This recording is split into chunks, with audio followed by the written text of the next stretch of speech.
Buenos días a todos. Una vez más nos encuentra a través de la pantalla rezando el 14º Foro de Economía y Negocios.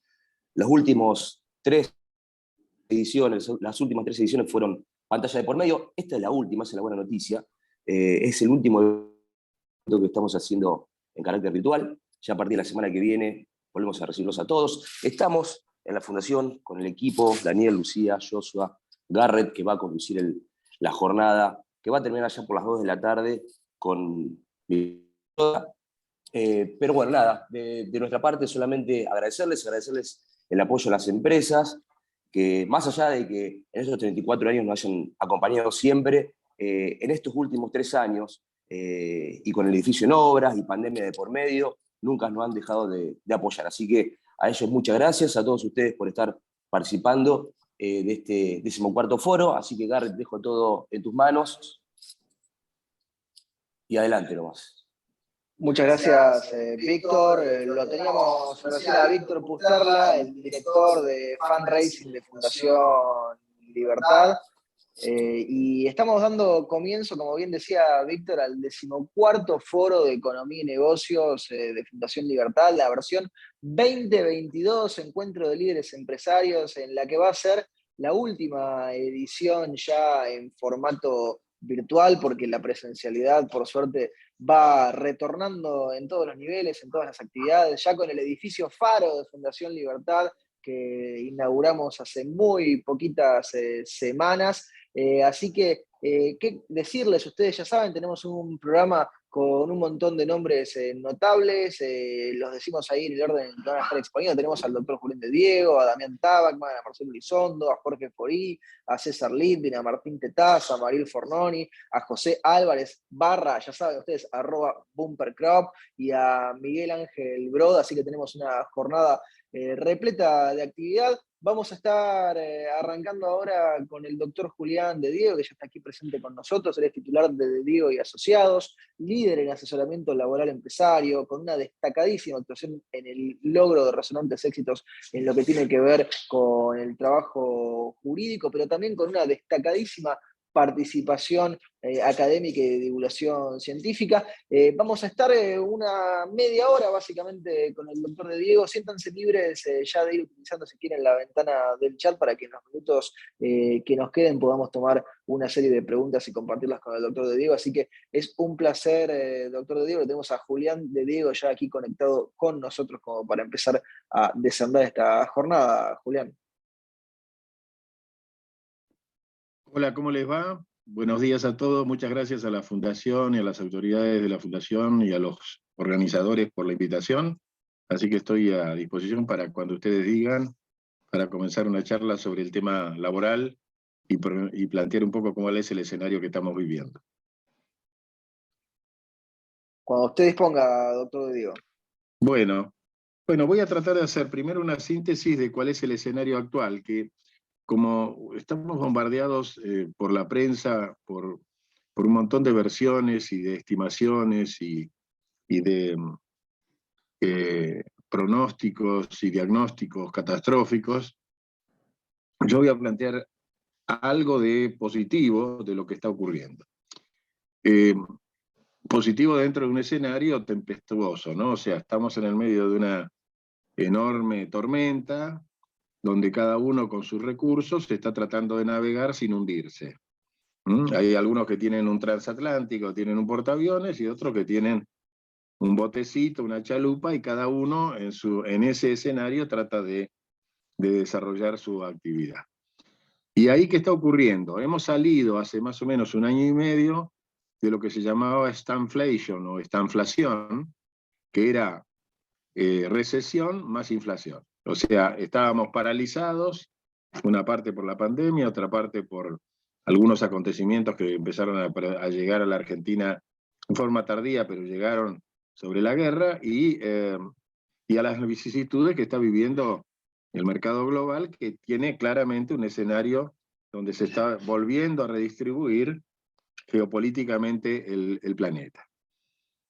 En ese contexto empezó a producirse un fenómeno que era propio de la reacción que iba a tener la gente después de 2 años algunos 1 año y medio, otros 2 años, otros más de 2 años de parálisis, empezaron a hacer el esfuerzo por volver a la actividad. Y el esfuerzo era un esfuerzo natural, era la reacción lógica. Si yo estuve paralizado, sin ingresos, sin poder operar, sin poder desarrollar bien mi actividad profesional, mi arte, oficio, profesión, o mi actividad, sea de industria, de servicios, la reacción lógica era, todo el mundo empezó a buscar el mecanismo para volver a la actividad.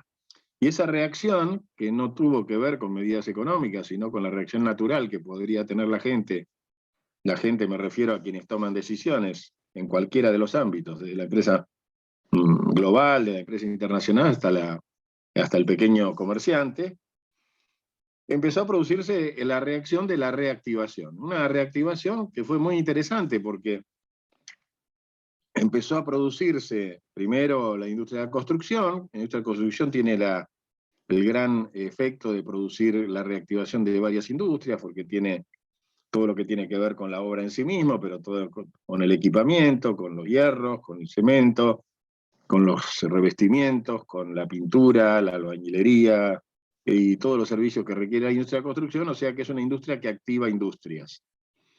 Pero después empezaron a producir reactivaciones en todos los ámbitos, ¿no? La minería, la agroindustria, la actividad agropecuaria, que siempre se mantuvo en niveles interesantes.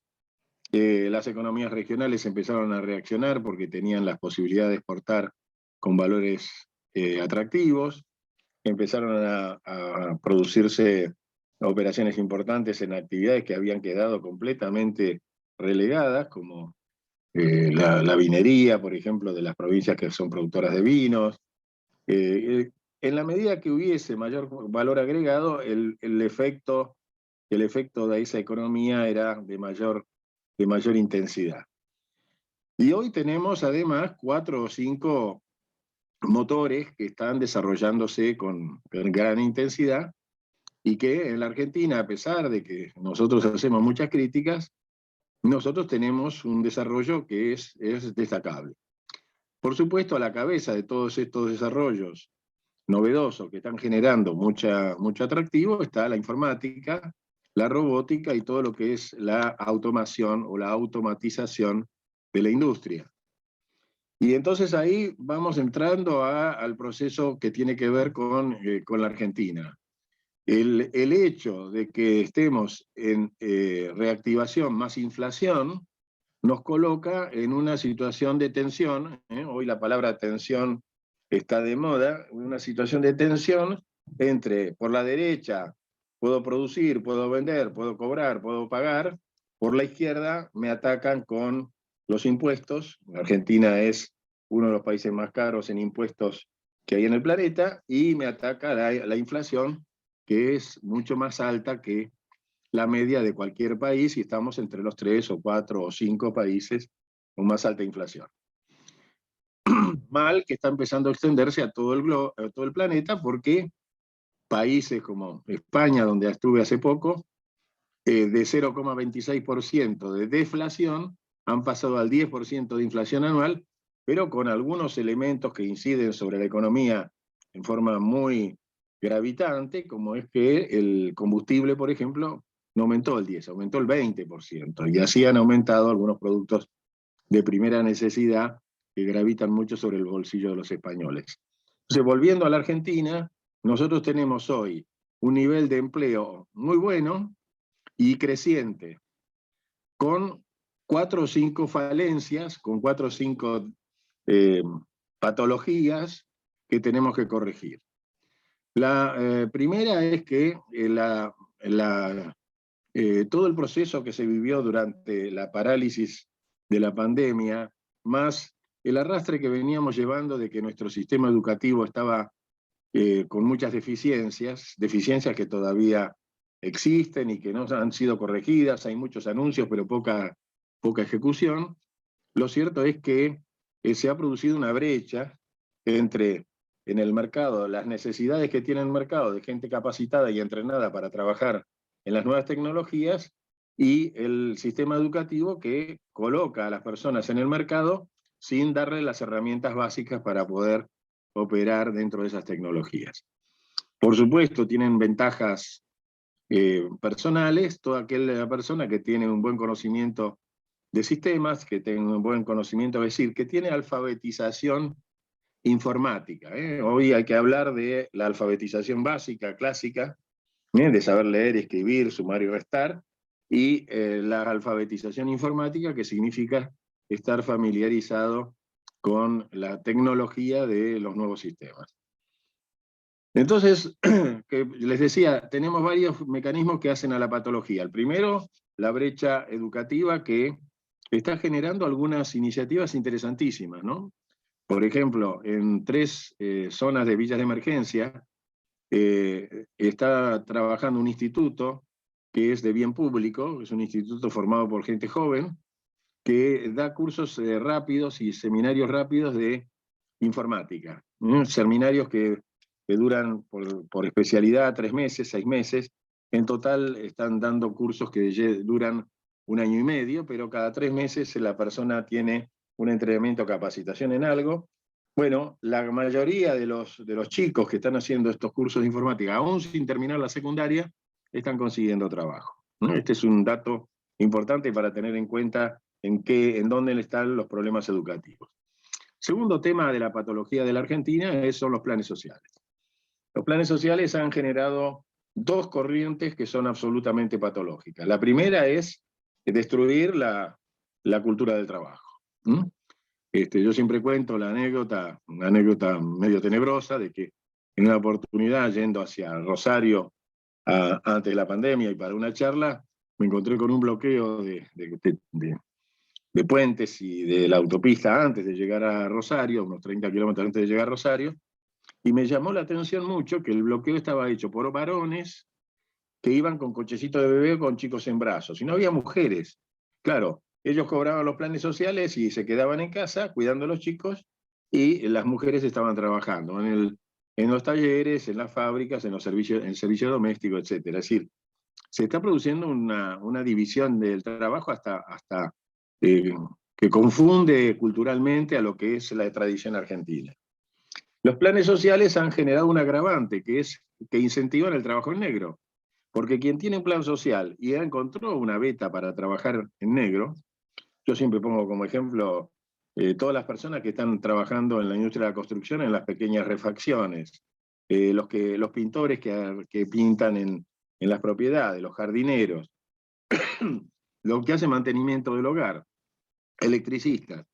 Muchas de esas personas están totalmente en negro porque no aceptan ningún pago a través de una factura, y a su vez cobran todos los planes sociales, que a veces llegan a estar rondando los 100.000 pesos, los 90.000 pesos seguro. Entonces, los planes sociales han deformado la cultura del trabajo, pero además han motivado un crecimiento sustantivo del trabajo en negro, que en todas las estimaciones están por encima del 38, 40%. En mi observación práctica de todos los días, que por supuesto no está medida, me da la impresión de que es bastante más, en el sentido de que es tan grande la cantidad de cosas en negro que uno visualiza. Es decir, yo vivo en Barrio Norte, en la zona central, y veo que muchas veces, cada vez que puede, el negocio de carnicería, la feria, que es una feria municipal, no me emite factura, no me emite comprobante, me cobra, me da el vuelto, y está ahí en una feria controlada por el municipio de la Ciudad de Buenos Aires, ¿no? Es decir, que debería ser un ejemplo de transparencia, y en lugar de eso me cobran al contado y no aparece ningún papelito. Y al contrario, me ayudan, si estoy muy cargado, me ponen una persona que también está en negro para que me lleve todas las cosas a mi casa, que estoy a una cuadra de esta feria. Bueno, lo que quiero significar con esto es que estamos enfrente a un mecanismo que, además de que, por supuesto, los mecanismos de subsidios que se usan en todos los países del mundo, ¿no? Es decir, el subsidio que tenemos en la Argentina es una de las manifestaciones de subsidios que hay en el mundo. Yo siempre pongo como justificación, pero no para justificar ni la vagancia ni el crecimiento del trabajo en negro, pero que en los Estados Unidos 56 millones de personas reciben subsidios por distintas razones, por estar enfermos, por haber sido víctimas de de algún atentado, por estar en tratamiento con alguna adicción, y los excombatientes en las distintas guerras en las que participó Estados Unidos, etcétera, etcétera. Hay 56 millones de personas que reciben vivienda social y reciben subsidios pagados por el Estado, por un Estado rico, pero por un Estado, al fin, democrático. Entonces, el subsidio no es privilegio, ni es una patología propia de la Argentina, es un fenómeno que se ha vivido, muchos dicen que es el producto del populismo, pero en general se ha vivido como producto de la necesidad en distintas circunstancias. Volviendo al punto de cómo es el escenario, tenemos crecimiento del empleo, caída del nivel de desempleo, crecimiento del trabajo en negro y crecimiento del trabajo en negro patológico, porque está incentivado por el hecho de que quien está en la clandestinidad tiene la posibilidad de aparecer en la estadística como desocupado y cobrar los subsidios. Y por último tenemos un nuevo capítulo que hay que analizar y que a mí es el que más me preocupa, porque todos estos fenómenos que vivimos, la educación se corrige con mejoras, que son lamentablemente de mediano plazo, pero hay que corregirlo. El tema del subsidio mal administrado y generador de patologías se corrige, como ocurre en San Luis, que nadie puede cobrar un plan social si no trabaja, o si no está en un curso de capacitación, o si no hace alguno de los seminarios que impone la provincia para que la gente se vuelva a reinsertar en el mercado. Bueno, ese ejemplo de la provincia de San Luis debería aplicarse a todo el país. O sea, en todos los temas que hablamos hay soluciones. Pero ahora se viene un escenario que no tiene una solución plausible y que es una amenaza mucho más grande que todas las que estuvimos viendo hasta ahora, que es el avance de las nuevas tecnologías, lo que se llaman las tecnologías exponenciales, en donde se está produciendo la sustitución del trabajo humano por la robótica y la informática. Yo pongo siempre como ejemplo la fotomulta, no es porque la padezca solamente, y que tenga que pagarla cada tanto cuando renuevo el carnet de conducir, que como ya tengo más de 40 años de edad, bueno, tengo bastante más que más de 40, tengo que renovar el carnet de conducir cada 3 años, y por lo tanto, cada 3 años, si tengo alguna multa, me aparece en la computadora. ¿Qué es la fotomulta? La fotomulta, cuando hace pocos años, 8 o 9 años atrás, teníamos un juez que nos atendía, teníamos un empleado administrativo que hacía el trámite interno, teníamos un agente de tránsito que nos aplicaba la multa y nos hacía una boleta y nos dejaba un papelito en el vidrio del vehículo, que nos llamaba la atención, que a veces nos daba muy buenos consejos de educación vial, etc. Todo eso desapareció. Ahora es un aparato dirigido por una computadora que saca la foto, registra la infracción, calcula la multa, le manda la correspondencia al infractor y le hace aparecer una firma que no es hológrafa, que es una firma fotocopiada o escaneada, de un juez, que nunca vamos a ver. Es decir, la fotomulta ha convertido todo un proceso que antes era manejado por seres humanos en todo un proceso que lo maneja la computadora y el banco. La computadora para hacer todo el trámite y el banco para cobrar. La síntesis de todo este proceso, ¿cuál es? El proceso de sustitución se está viviendo en muchos momentos, en muchos lugares. Basta con hablar de home banking. Fíjense ustedes el home banking, lo interesante que tiene. Es un proceso basado en aplicaciones que uno tiene en la computadora, que antes eran atendidas por empleados administrativos que detrás de un mostrador nos guiaban, nos orientaban, hacíamos la cola, pagábamos, etc. Ahora lo hacemos todos nosotros, lo que hacían antes estos empleados que estaban en nuestro servicio, gratis. O sea, la operación la hacemos todos nosotros gratis. Y nos tenemos que guiar por la computadora. El otro día me quejé ante una empresa de transporte aéreo porque no tenía ninguna posibilidad de hablar con un ser humano. O sea, llamé por teléfono, me fueron guiando ante distintos códigos que tenía que incorporar, documentos, el tipo de consulta que quería hacer. Es más, me recomendaron que use un WhatsApp. Y fui al WhatsApp y el WhatsApp tiene respuesta automática y me restringe la pregunta. Y finalmente la pregunta que yo tenía que hacer y la respuesta que tenía que obtener no la pude lograr.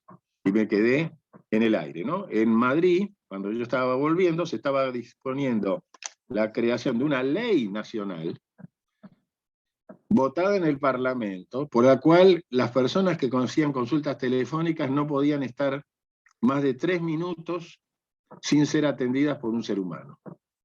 ¿Mm? O sea, le estaban fijando a todos los que brindan estos servicios informatizados y robotizados que el ser humano tiene que aparecer y que tiene 3 minutos la persona para que, la empresa, la responsable del sistema, para darle acceso a alguien a una consulta con una respuesta adecuada. Bueno, les cuento, yo estuve en esta empresa aérea que no es nacional, es internacional y que no tiene raíces en la Argentina, sino que está fuera de la Argentina. Estuve 40 minutos tratando de encontrar una respuesta en una cosa que era importante, tanto para la empresa como para mí. No tuve ninguna posibilidad de resolverlo. Entonces, esta sustitución informática está empezando a afectar todos los servicios. Y está empezando a afectar todas las industrias.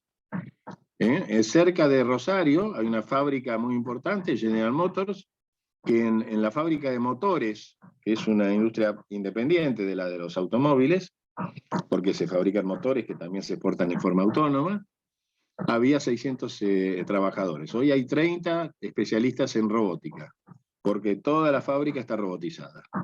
Cuando fui a visitar la fábrica, la directora de Recursos Humanos, Alejandra Truco, que ahora está en Colombia con una responsabilidad regional, nos contaba que la primera fila de robots son los que hacen el ensamble, y que los robots que estaban en las zonas periféricas eran robots que hacían el mantenimiento de los robots que fabricaban, o la sustitución de un robot que no tenía buen funcionamiento.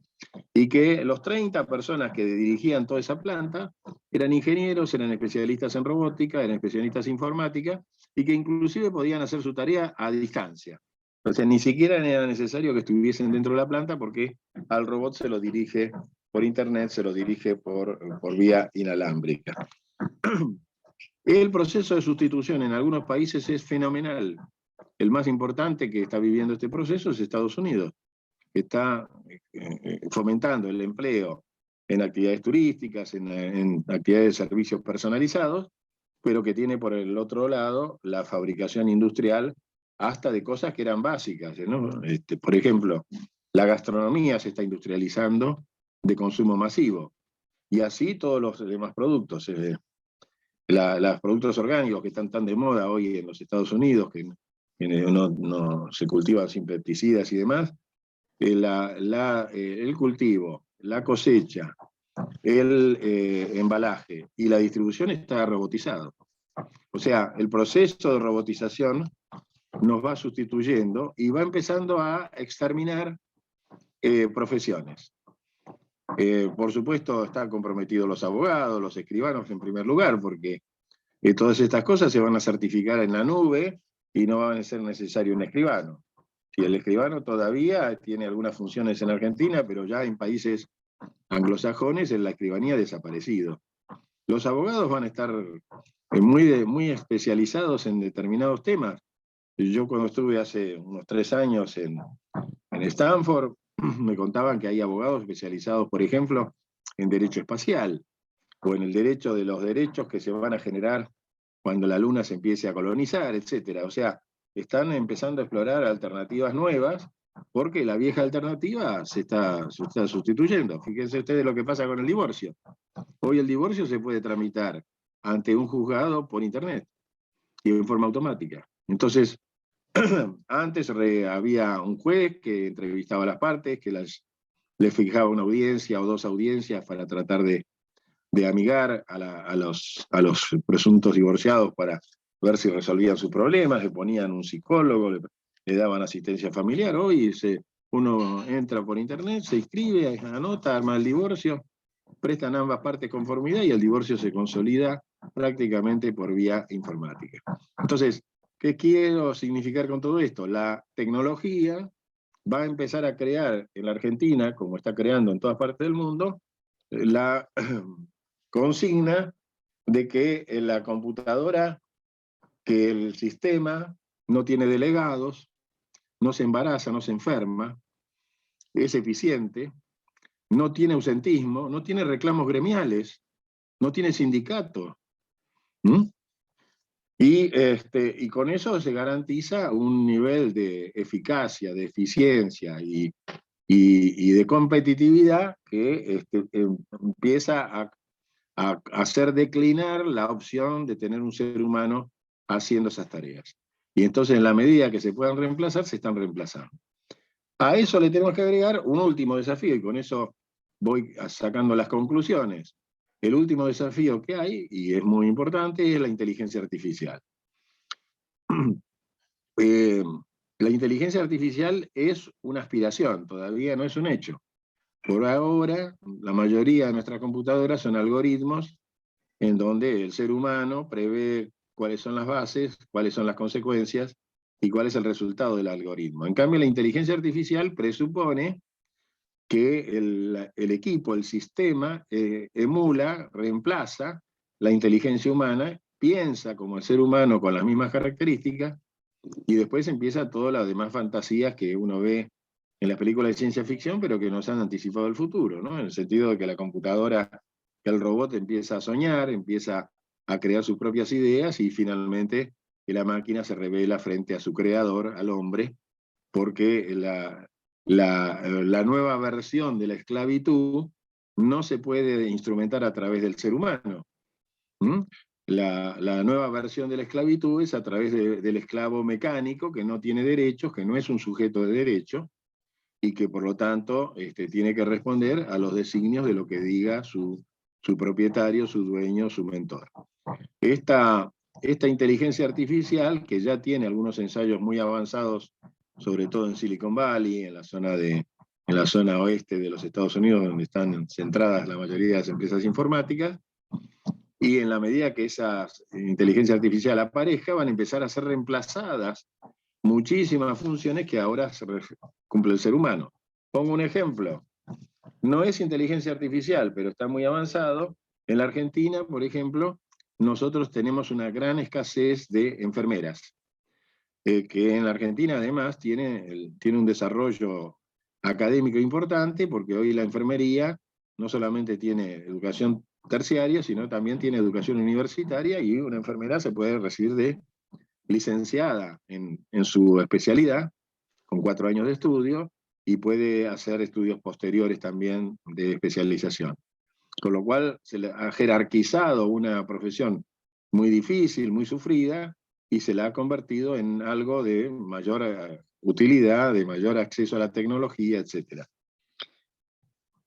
Una de las características de las pandemias es el tema de la internación hospitalaria en el domicilio, o sea, reemplazar la internación hospitalaria por la internación domiciliaria, pero tiene que tener una persona adecuada que la acompañe, y entonces ahí aparece la enfermera o el paramédico como las figuras clásicas para acompañar al enfermo. Bueno, en Estados Unidos se creó una computadora que es mejor que el ser humano, porque conecta con este robot, que puede sacar electrocardiograma, electroencefalograma, sacar pruebas de sangre, hacer un montón de análisis, le administra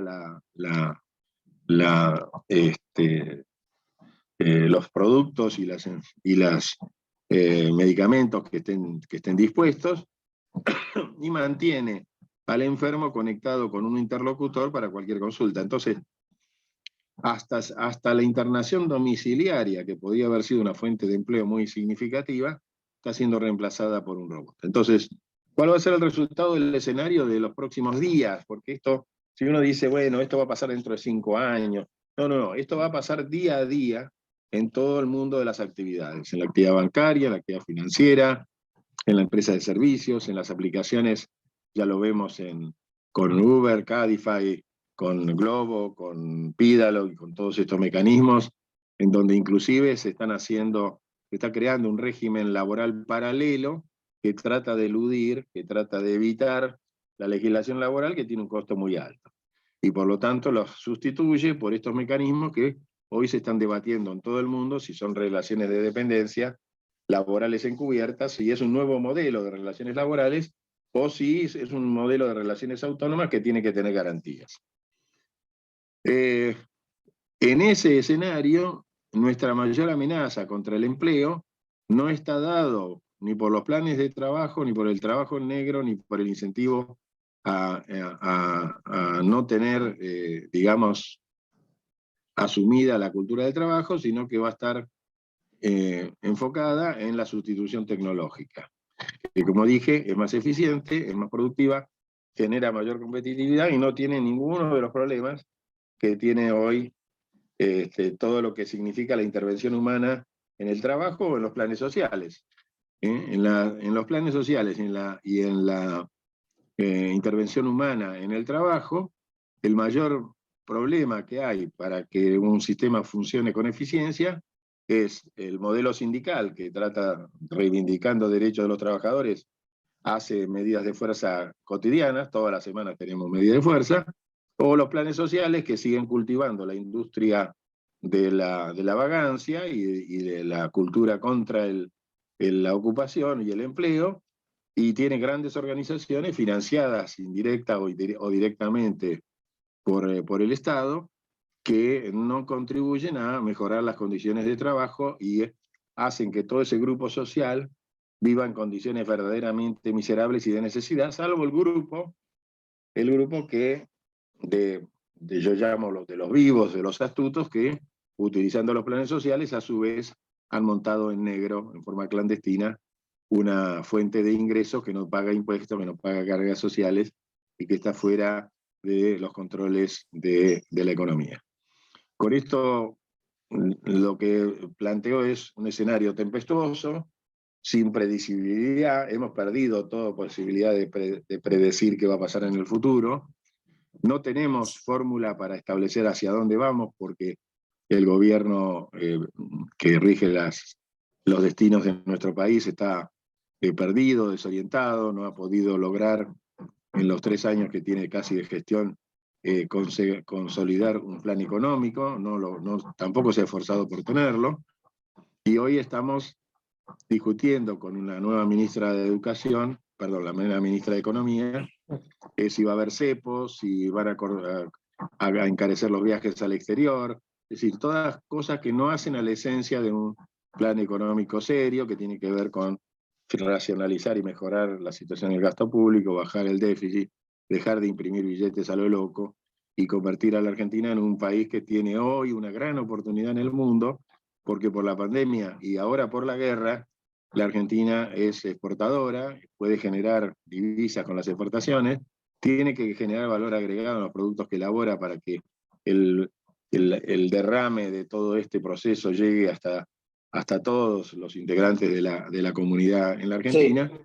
Y por último, y con esto termino, lo que hay que hacer es atacar claramente los problemas que tenemos, y de cada uno de los problemas que tenemos hay soluciones. Lo que pasa es que son todas soluciones que demandan esfuerzos y sacrificios y que tienen costos políticos, y por lo tanto, ya en un año electoral como el que vamos a entrar, va a ser difícil que este gobierno encuentre una salida alternativa positiva o que mejore el escenario de todo lo que acabamos de ver.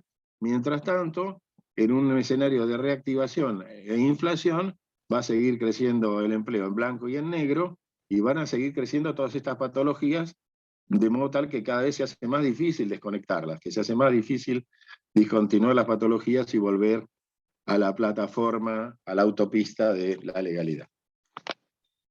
Clarísimo, doctor de Diego, aportes interesantísimos que ya nos dejan pensando, por un lado, el futuro que ya es casi presente con esto de la robotización, la automatización, la inteligencia artificial, y me parece, lo veo con la gente del otro lado, con algunos mensajes que iban llegando, que vamos a tener que programar para más adelante alguna otra charla para seguir discutiendo esta Argentina desde tantos aspectos, particularmente los jurídicos, como usted planteaba, doctor de Diego, porque nos ha dejado ahí, me parece, muchas grajeas como para ir viendo. Le agradecemos su participación en esta apertura del 14º Foro de Economía y Negocios 2022. Lo teníamos recién al doctor Julián de Diego. Ya lo saben, el trabajo en el contexto actual y las nuevas tecnologías fue lo que nos expuso, titular de Diego y Asociados. Ahora vamos